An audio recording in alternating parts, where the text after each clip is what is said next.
Hey, deserving listeners, it's just me today. Today I'm going to read a patron email about suicide in the military and about the culture of the military.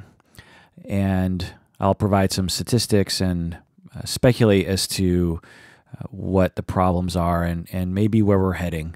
This is the Psychology in Seattle podcast. I'm your host, Dr. Kirk Honda. I'm a therapist and a professor. So this patron writes in and says, I'm in the military, and I identify as a leftist feminist. The military is filled with every gross right-wing bro thing like sexism, racism, and imperialism. Before joining, I knew about the military's stance on mental health, and I figured I'd just deal with not being able to go to therapy. I'd be interested in your thoughts on how the military ignores that its practices foster depression, or at least penalizes members for having depression, or that the Navy is pretending to be woke now, and despite having plenty of queer folks, completely marginalizes LGBTQIA members. It's normal to hear words like retarded and faggot and slut on a pretty consistent basis. Even though that's not exactly related to depression, to me it reflects the general ableism in the military. People in the military are from all over the country, so I wonder if many were more PC before they joined. Sometimes I find myself laughing at jokes that I wouldn't have found funny before. For instance, making fun of gay sex, for example. The other day in our safety brief about drinking on the weekend, drinking responsibly on the weekend, there was this implication that feeding women drinks is okay as long as they're attractive.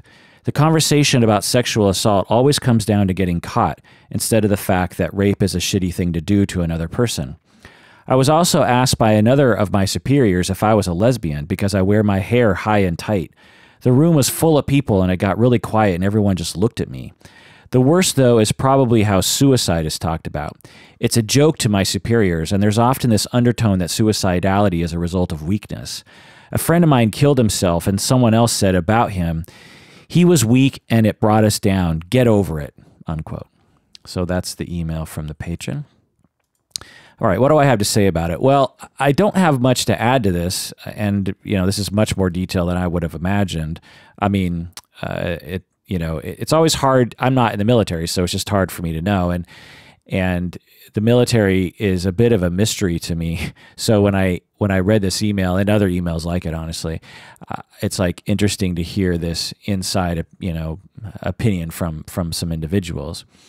But I've talked to a lot of people in the military. I've had a lot of clients in the military.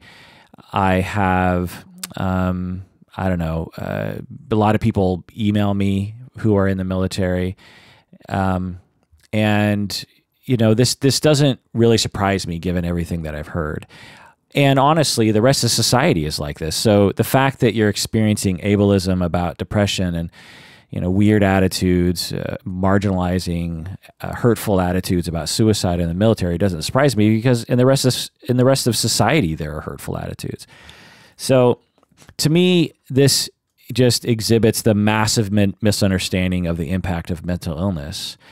In the past, having been diagnosed with a disorder most likely disqualified you from military service or either getting in or maybe they'd kick you out or they wouldn't allow you to be promoted or you wouldn't get special assignments or something. But lately the military is starting to change their ways. Essentially, from the beginning, I think you could always get a waiver. So, if you were diagnosed with major depressive disorder in the past, you could appeal it essentially and get a waiver as long as you passed some sort of criteria or got someone to sign off on it or something.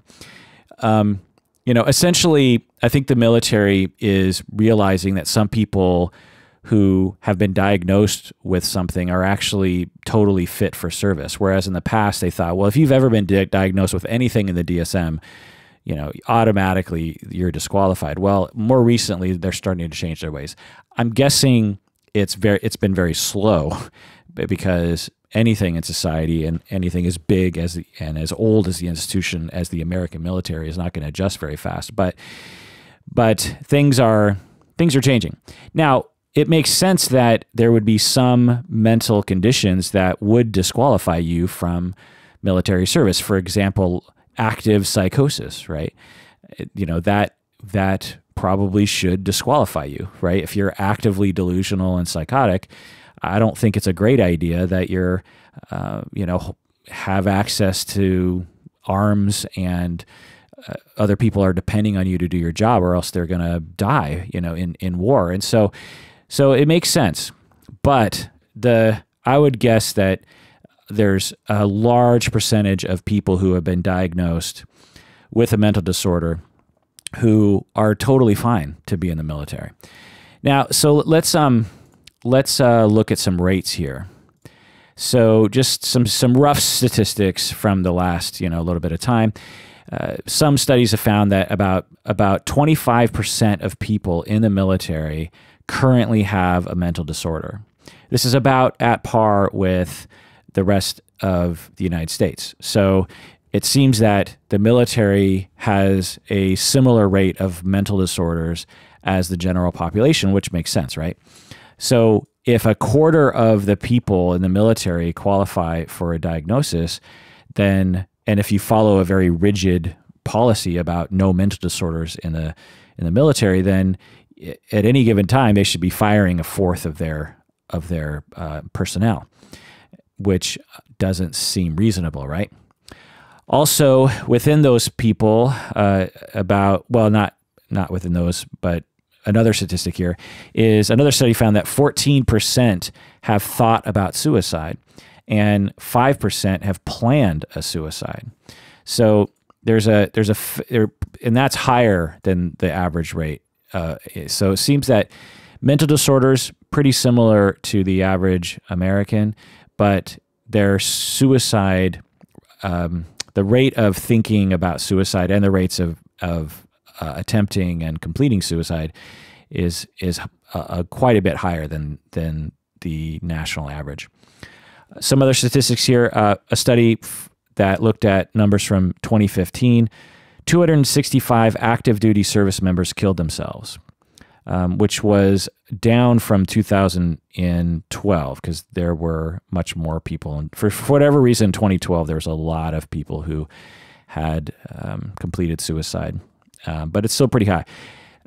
And a study in 2012 found that the suicide rate in the Army was about 2 to 3 times the national average. Another study that looked at 2012 numbers found that 6,500 former military personnel died by suicide. So that's pretty alarming, right? 6,500 or 6,500 former military personnel died by suicide in 2012 alone. So that number is alarming, but it has to be taken into context in that there are millions of former military personnel at any given time, going back to, there's still some people that are alive from World War II. You have Korea, vets from Korea, so many men fought in Korea. Vietnam, lots of guys, lots of women were in the military in Vietnam. And then you have both Gulf Wars and Afghanistan. So we're talking about a lot of people. So 6,000, when you have a large group of people, there's going to be a percentage of them who are going to die by suicide. However, it's still higher than the normal rate. You know what I mean? The rate increase is particularly high for women, actually, which is interesting because normally the statistics go that cisgender women tend to attempt more often than men do, but men tend to complete suicide much more often than women do. So that the general speculation around this is that, or the factor that's often pointed to, is that men often, when they do attempt, they often do so in a much more violent fashion. Whereas, say women are not apt to shoot themselves in the head, for example. They might take medications thinking that they're going to die when in fact it's not a lethal dose. Whereas men are more likely to use violent measures like jumping off of a 20-story building or shooting themselves in the head or something like that. And but when you look at the rates of suicide in the military, women, the lethality of their suicide rises almost to the rates of men. So that's interesting, right? Because what is happening for women in the military that's making it much more worse for them, than not being in the military. Incidentally, doing a mini dive into this topic, there's a lot of bad reporting on this on the internet. Journalists often don't really understand how to report statistics. For example, in the same article, there's these two sentences that I found by, I think it was like a major publication too, like USA Today or something. The two sentences here are: the period of highest risk was just 2 months after starting military service. So again, the period of highest risk of suicide was just 2 months after starting military service. Okay, so hold on to that sentence. A little bit down the article, same article, different sentence. We found the highest rates of suicide attempts were in the first years of service. Again, we found the highest rates of suicide attempts were in the first years of service. Okay, so how can the highest rates be in the first years of service and just quote unquote, just 2 months after starting military service? That doesn't make any sense, right? You can't have the highest risk just 2 months and within the first few years of service. So now, I don't know the study they were looking at, but I suspect that, and for you statistics nerds out there, you probably know what's happening here, is they did a prevalence of suicide rates by looking at when people begin how long they've been in the military, essentially. And they broke it up into different categories. So they would say, they've been in the military for 3 months, and they've been in the military from 3 to 6 months, and they've been in the military from 6 to 9 months, and they've been in the military from 9 to 12 months, and they've been in the military from 12 to 15 months. And they found that among the distribution, the highest of all those different groups of 3 months was in the first few months.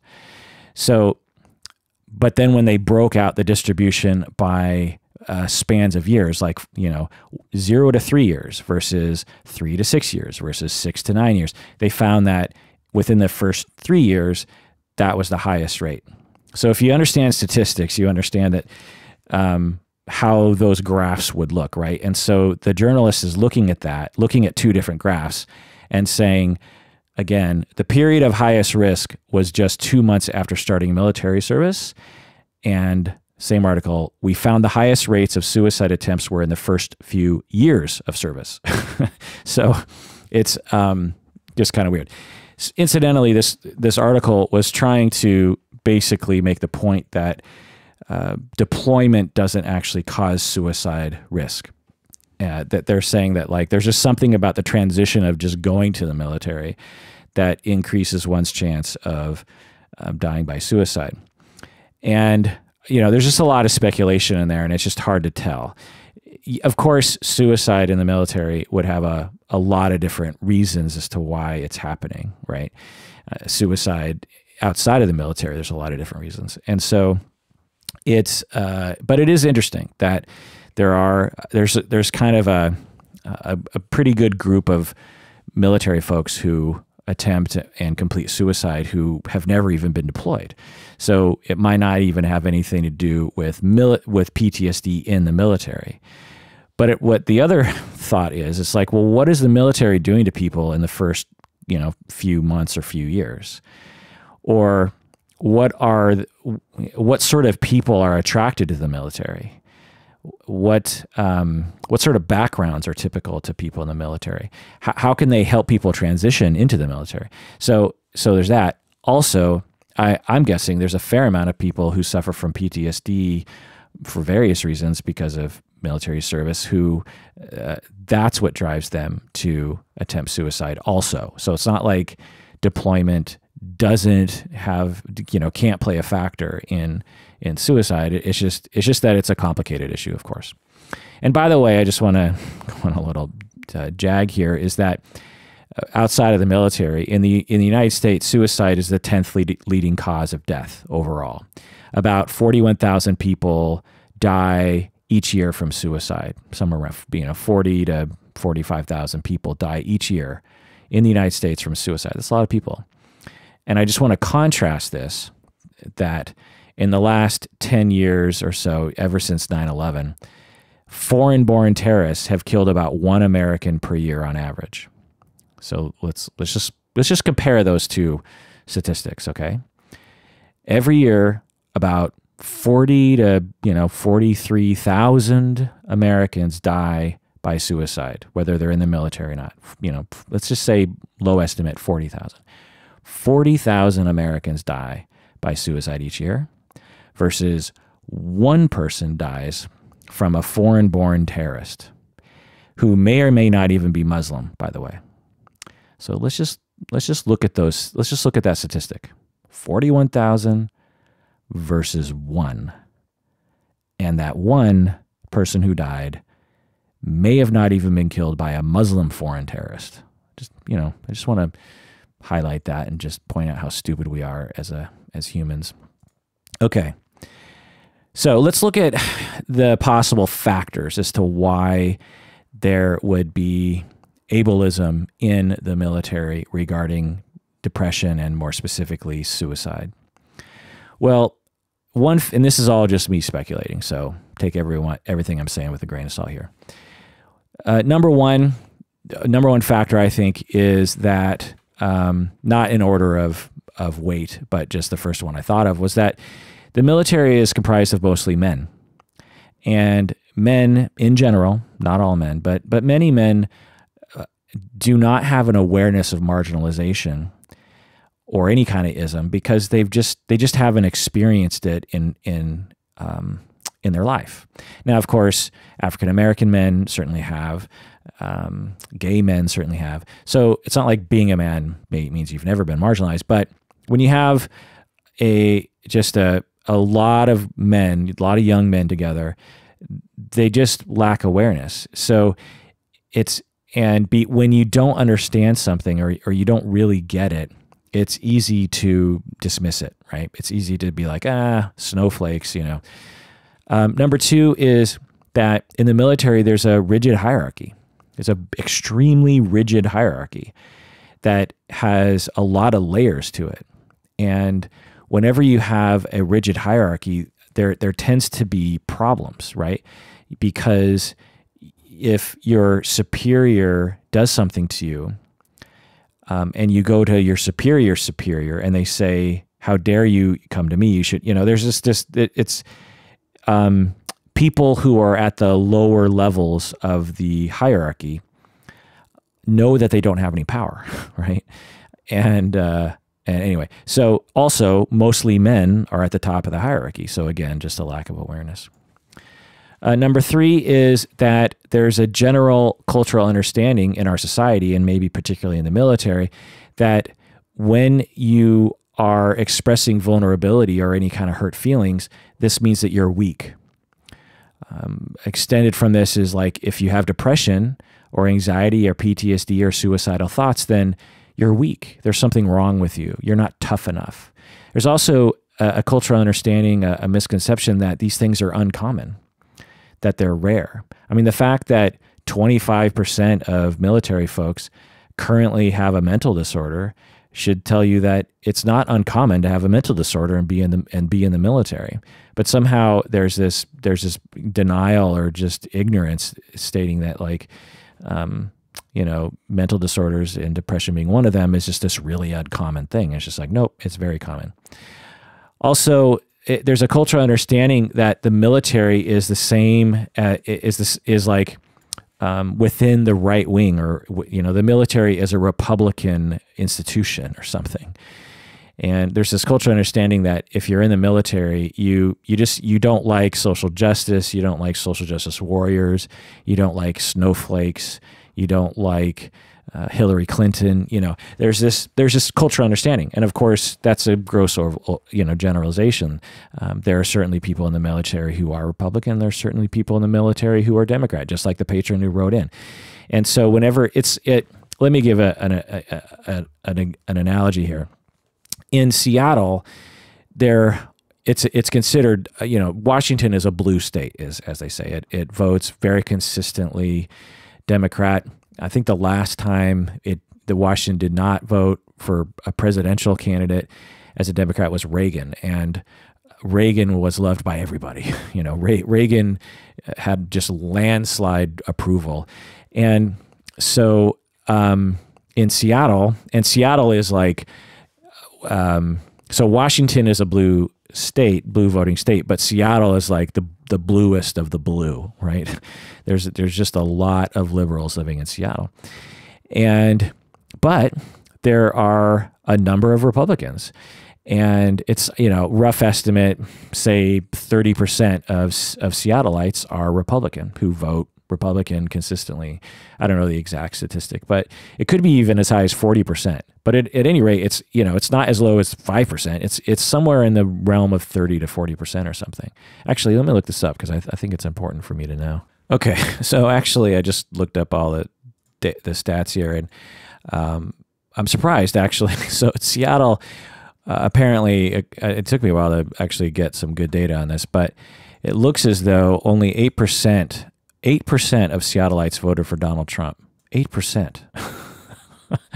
I mean, in my head, I guess I've always just had sort of the Washington state, you know, wide statistics in my head, because the Washington state wide, I think, is more like, you know, 45% or something are Republican, but in Seattle, the, you know, municipality, only 8% voted for Trump. I mean, okay, well, anyway, my larger point is, I guess, still the same, in that if you're Republican in, say, you know, Eastern Washington, you in your front yard, you're going to have a Trump supporter sign, right? A military, or not a military, but a presidential election campaigning sign. Trump. You know, you're like, yay, Trump.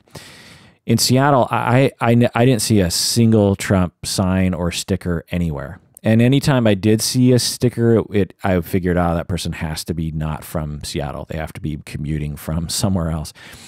But anyway, the point is that when you know you're in the minority, you tend to be quiet. So anyway, my larger point here, long winding road here, is that there's plenty of Democrats in the military. They're probably just not being, they probably just don't feel like they are numerous enough to be able to assert themselves as such. And so, as in Seattle, the Trump supporters feel completely silenced. I'm guessing that as in the military, Democrats feel silenced, even though there's probably a good number of them. All right, another factor here, number 4, is that performance in the military, in a very practical sense, is measured by a lot of things that are opposite to disability, right? When you're, training for for war, you have to condition your body. You have to learn how to tolerate discomfort. You have to stop whining.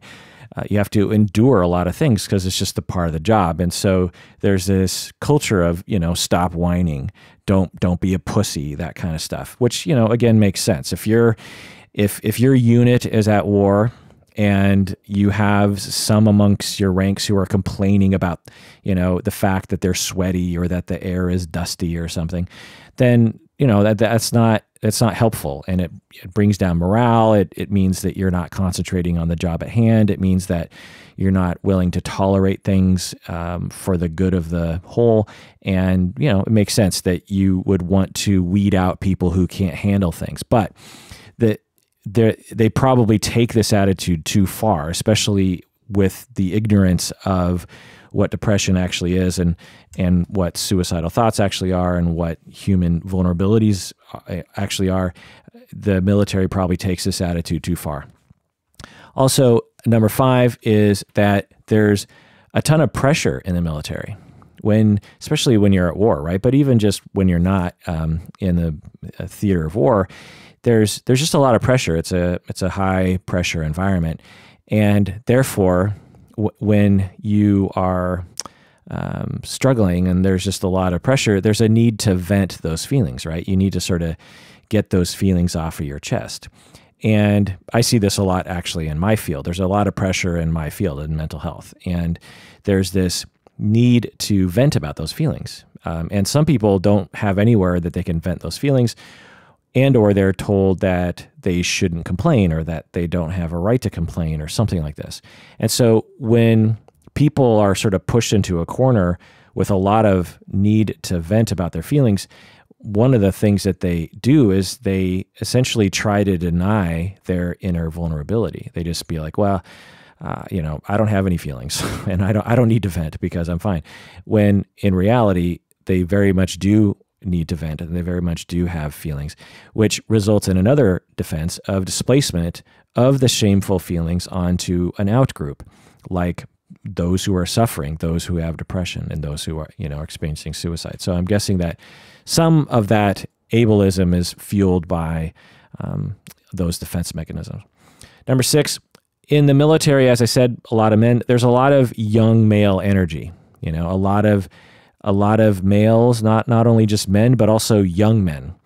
And young people, and perhaps particularly young men, have a certain arrogance that means that they don't necessarily care about other people's feelings, or it's not encouraged. Let's just put it that way.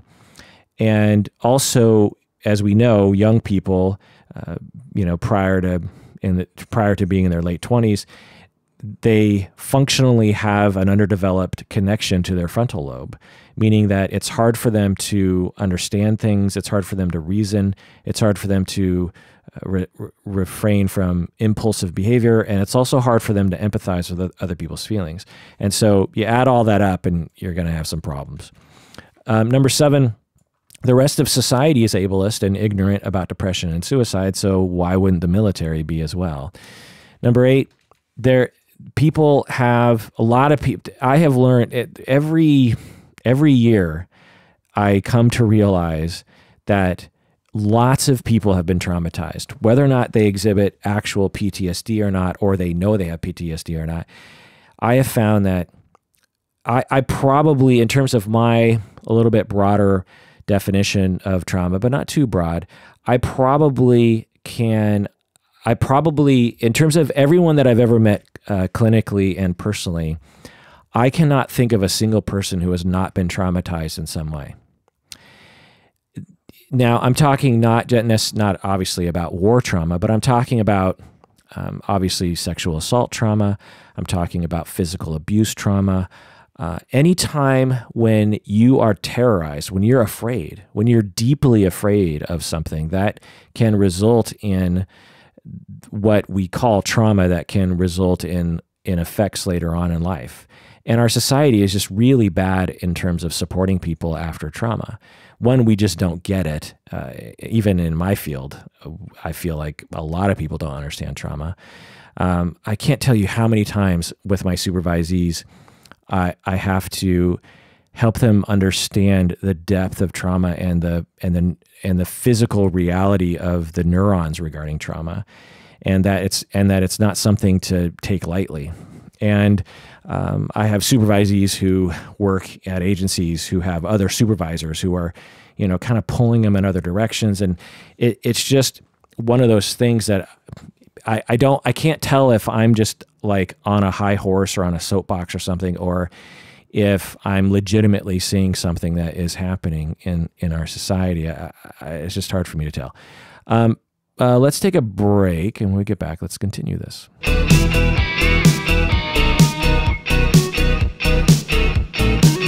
All right, we're back from the break. If you haven't become a patron of the podcast, do so now. Go to patreon.com. When you become a patron, you get access to hundreds of patron-only episodes, patron-exclusive episodes. Also, we're having our live event coming up on January 27. I'm thinking about, some people are saying, hey, we're flying out for the live event. Why don't we do something?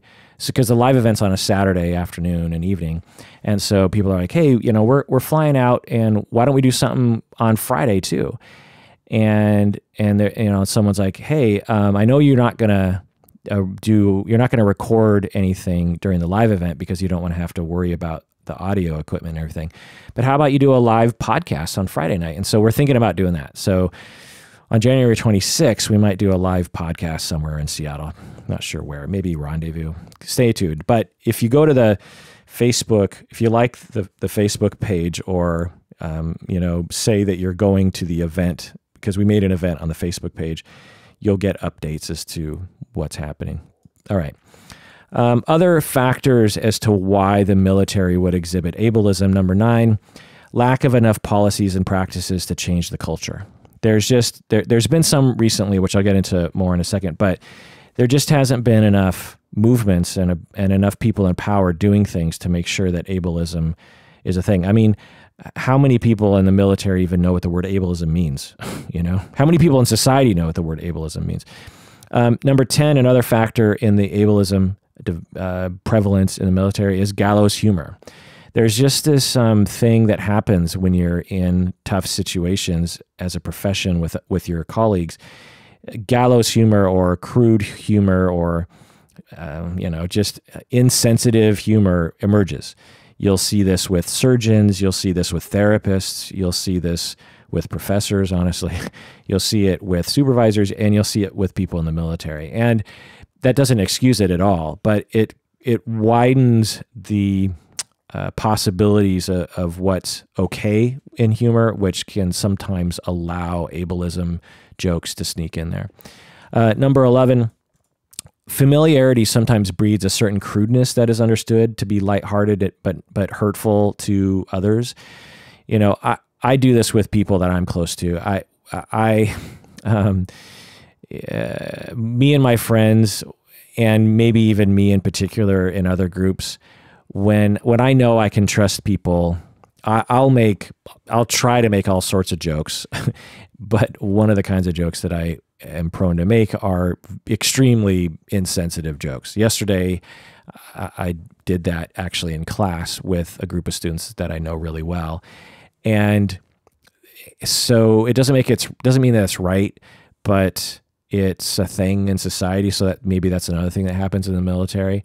It's something that I've looked at every once in a while, because every once in a while I'll say a joke and then, an hour later I'll regret it severely. Sometimes I'll even apologize to people. I'll just say, I'm sorry, man, that joke, that was terrible. I was stupid. I was trying to be funny and it wasn't funny, and it's actually probably hurtful to people. And so anyway, that's a thing. And I'm guessing that's another factor in the military ableism is, the jokes and the attitudes that come from that. Number 12, and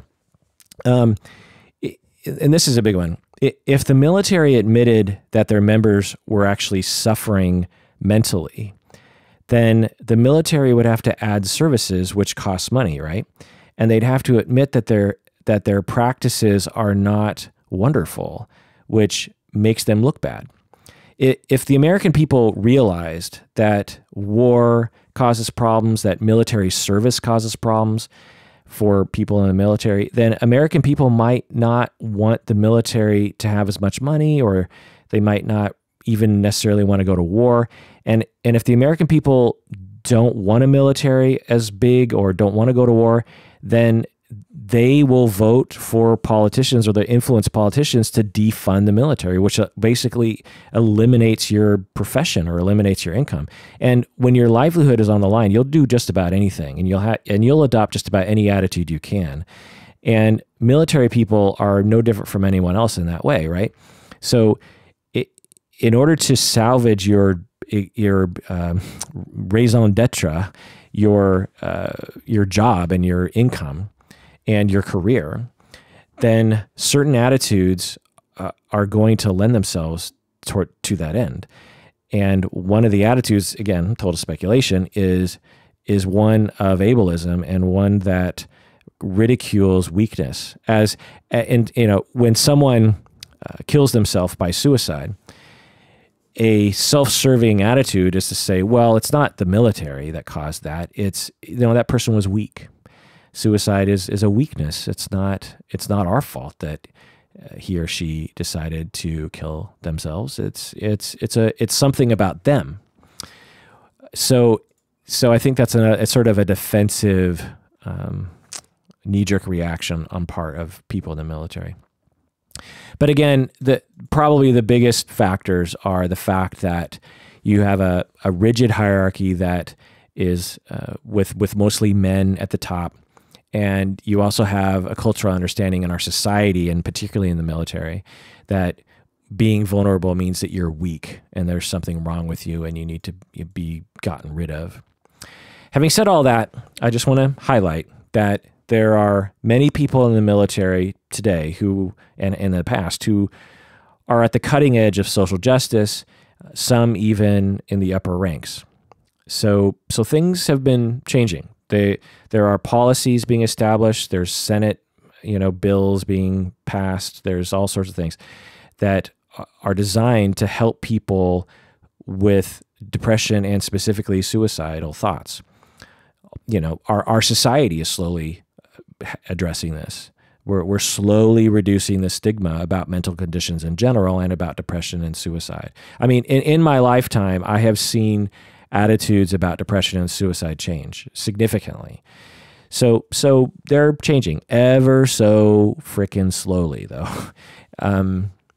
Also, there's been huge progress in general around marginalization of groups. For example, in the United States military right now, people can be openly gay. You have openly gay, you have policies that state affirmatively that if you are a lesbian or a gay man, you can be open about that. You can talk about it. You can flaunt it.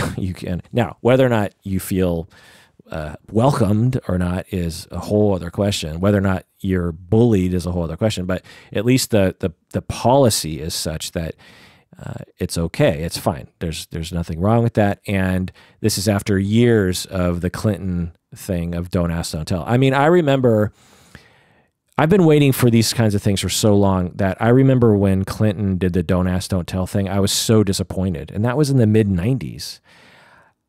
It was illogical to me then. And it's just, oh gosh, it just takes so long for things to change.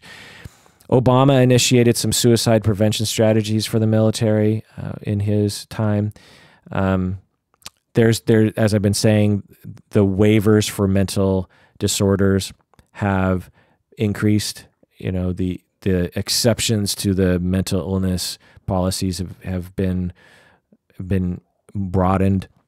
There's been increased research in this area. There's actually been a fair amount of research, whether it's funded by the government or not. There's been a lot of eyes on it. I think today there's a lot more people aware of the fact that there are a lot of military people who are struggling. American Sniper touched on this a bit, but we have a long way to go, obviously, just so long to go. In a perfect world, the military would not have it, and our society would not have an attitude of ableism. Depression would be, it'd just be like, well, you have depression. Let's try to help you out. It's fine. Some people have depression. Some people have anxiety. Some people have PTSD. Some people have this or that. It's okay. It's fine. Let's try to help you. And as we're helping you, let's make sure that you're not going to hurt anyone. It's the same in my business. When someone comes to me as a therapist and say they work for the post office or they work at a restaurant or something, doesn't matter where they work. When they come to me, that's how I approach them. I'm just like, okay, let's see what we can do about reducing your symptoms. And also, let's make sure that you're not going to hurt yourself or hurt someone else. That's always something that's on my mind. And in the military, perhaps there's a little bit of a higher standard regarding making sure that they can do their jobs.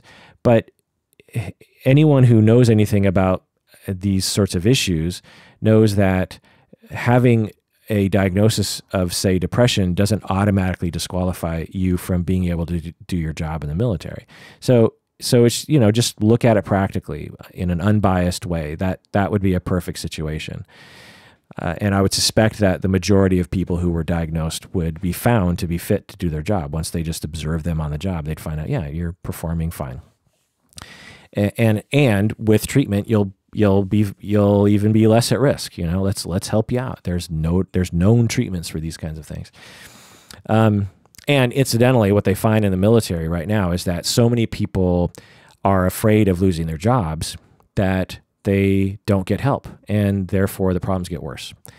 And that might be one of the main reasons why you see an increase in suicide, is because in the general population outside of the military, when you have significant suicidal thoughts, you seek help a lot. Not a lot. I mean, that's a whole other problem too. Like most people don't seek help at all, but perhaps you're even less likely to seek help in the military, right? Anyway, so that would be a difference in society and in the military.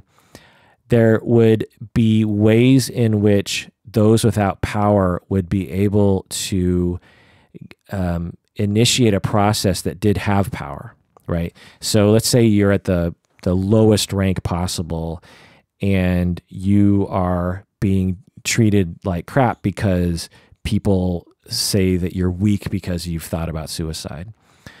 Well, there should be a mechanism, a system in place where you could go, like an HR department kind of a thing, and or a internal affairs kind of thing, where that had actual teeth, that you could go to them and say, this is what I'm experiencing, what can we do?